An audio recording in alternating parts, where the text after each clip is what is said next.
परमपूज्य श्री स्वामी गगनगिरी महाराजांनी 1990च्या दशकात अशी भविष्यवाणी केली होती की प्रभूच्या शासनात सर्वजण सुखी होतील आणि ज्ञान विज्ञानानं परिपूर्ण होतील. आजच्या काळात या वचनांचा प्रत्यय वास्तवात दिसू लागला आहे.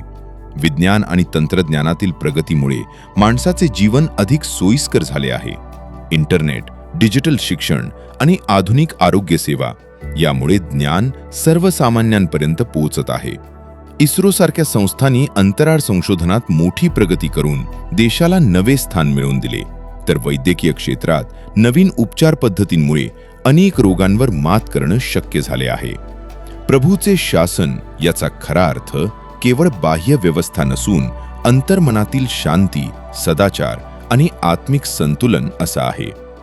जेव्हा माणूस ज्ञान, विज्ञान आणि अध्यात्म यांचा समतोल साधतो, तेव्हाच खऱ्या अर्थानं सुख आणि समाधान प्राप्त होते. त्यामुळे महाराजांची ही भविष्यवाणी आजच्या काळात हळूहळू सत्यात उतरत असल्याचा अनुभव आपल्याला येतो.